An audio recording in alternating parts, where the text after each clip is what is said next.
nightmares in my head. I fear that the thoughts build up until I can't hear, that my mind fills up into a creature, and it haunts me somewhere much deeper. All right, guys, it's December 18th, the grind part of the season. We still have some tags to fill, and my cameras have gotten really slow, really dead. You want to ask yourself, where have these deer gone? I want you to drop in the comment section your favorite place to hunt, your favorite place to have trail cameras and gather information late in the season. So these locations I'm about to show you were awesome during the pre-rut, but I'd love to hear from you where you like to hang your cameras during the late season. So drop us a comment. Don't forget to hit like and subscribe, and I'm going to show you what I'm doing out here today to try to get on a few more before the season is over. And it haunts me somewhere much deeper. I got nightmares in my head. I fear that the thoughts build up until I can't hear, that my mind fills up into a creature, and it haunts me somewhere much deeper. I've been feeling weird.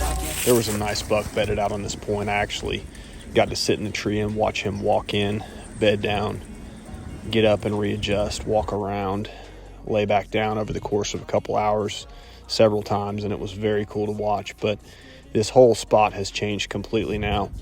There's a lot less leaves. You can see into that bedding area a lot more, and I don't even think the bed is actually as active as it was. It's a really good spot, though. You can tell why a buck would want to be there. I gotta give credit where it's due, though. This camera has done its job. If you've been watching our channel through the season, you've seen a lot of different pictures and videos from this spot. It's done a great job of inventorying the deer that were here, but now I'm pretty much just getting a few videos of does as well as this coyote. One of the reasons I love this spot is that it funnels the traffic up a lot. This is all big property over here, but it's very open.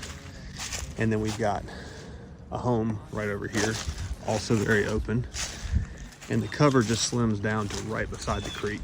So there's really only so many places that the deer will walk. And that's where I'm gonna move the camera to, where I saw most of the traffic back in October, November. We're shifting back into a similar pattern, bed to food, food to bed. So instead of having my cameras on scrapes, which I hate to leave those behind right now, but because they're not really performing well, I can't get emotional. Don't get emotional. Don't get sentimentally attached. I do that. We all do. But the best thing for me to be doing right now is reset these things where they're going to do the most good. And if I'm not seeing the deer that are here, they're not doing anything for me. They're just a wasted resource. I might as well not even have them out here. And that's how the scrapes have become. They've died off. So I am moving to this location I'm about to show you now. Back in October, my son Noah and I, much to our frustration, sat over this food plot, which got no action at all other than this one little deer who liked to bed down right beside him.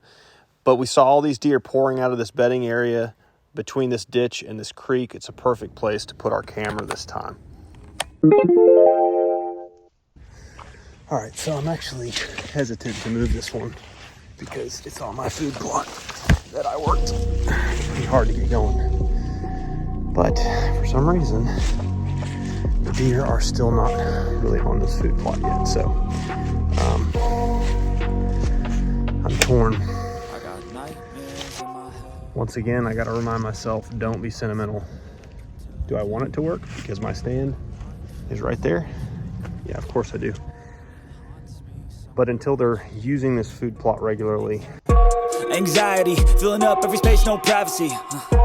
And silently, it could build and build until you finally see, whoa. My camera is probably better off on a creek crossing or some other travel location. So that's what I'm looking for right now. Even if this is only for a week, if all I get is, 5 days or a week's worth of information that helps me put a plan together or see what I'm missing. Right now, I don't even have a strong desire to hunt here. So that's not good. One of my favorite places, and I'm just not seeing any big mature bucks. So until I can confirm what's actually hurt here, I need to keep adjusting these cameras. Pretty pronounced right here. And this is kind of where I expected to see the most activity because it's like a T, a crossing meeting another crossing, drainage meeting another drainage. So let's follow this back.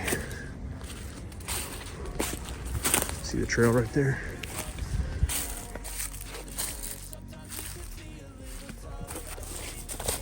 Always wear your rubber boots in case you have to walk on trails like this. Look at this. That is a highway going through that fence right there. What I've observed is a lot of times the does will be up in an area like this. The bucks are going to stay down below them so they can catch the thermals going down to them. So I'm more than likely going to leave the camera down there for starters.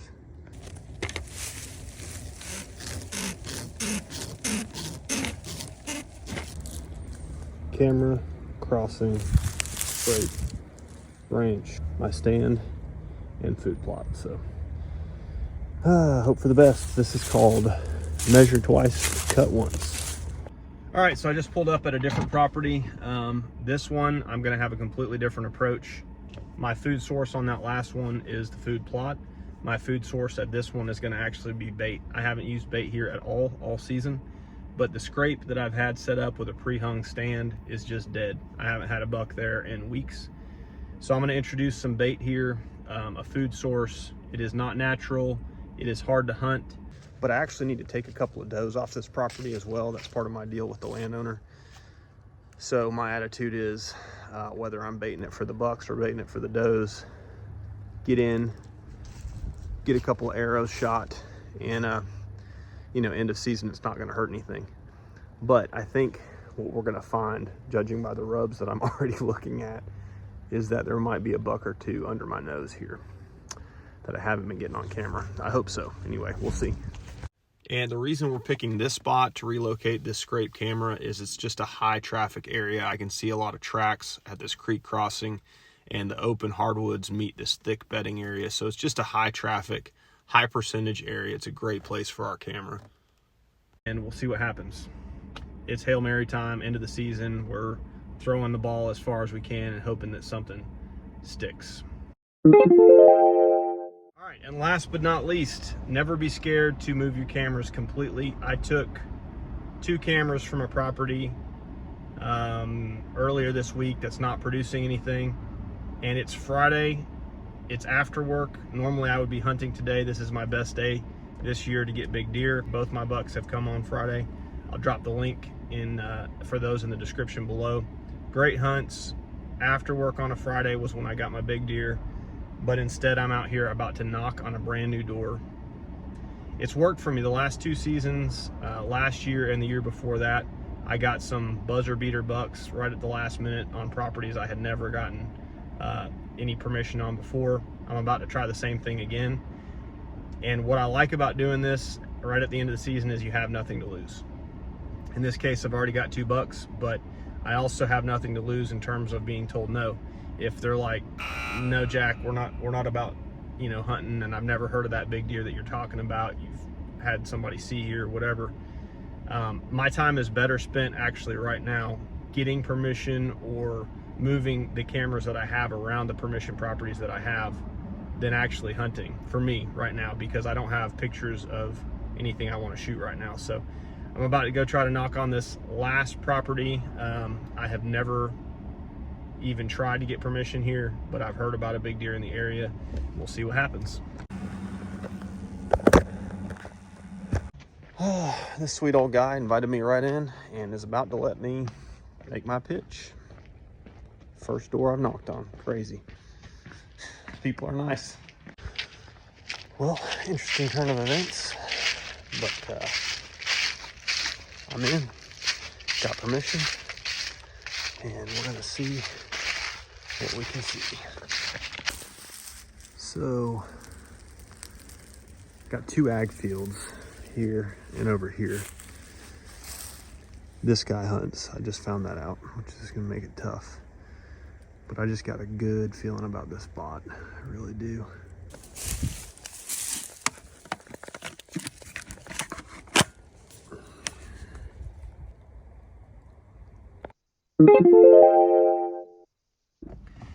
All right, guys, that is it. So hopefully you enjoyed watching this video. Hopefully you learned something. Don't forget to like and subscribe. But I want to hear from you in the comment section. What is your strategy for this late season when you've only got a few weeks left? For us, it's all about food to bed, bed to food. And in some cases, we're going to leave a property completely, take those cameras and move them somewhere else that's more productive. You have to be adaptive, and that's what it's mainly about this last part of the season. If your cameras were hot in this area, but the deer are now bedded another 50 or 100 yards back, you may need to move your cameras deeper. You may need to put them on different travel corridors that have better cover so that they can get from one location to another. All that stuff changes through the season. So hopefully you enjoyed the video and you learned a little bit about how we do it, maybe sparked your ideas or your mindset about what you can change about your own hunting for the rest of the season. The main thing is you have to get out there and make it happen. It's completely up to you how you finish this season out. So if your cameras are dead, if your food sources have run dry, that's your fault. We've all been there before, but I have killed 3 of my biggest bucks after December 25th. So it's very possible still to tag a big one here in the very closing hours of the season, but you've got to be willing to adapt. You got to be willing to move your cameras and adjust to the changes in habitat and climate and food sources. So hopefully you enjoyed watching. Don't forget to like and subscribe. Reach out anytime. We're happy to answer questions. Most importantly, as always, go get them. It's up to you to tag that last deer before the end of the year.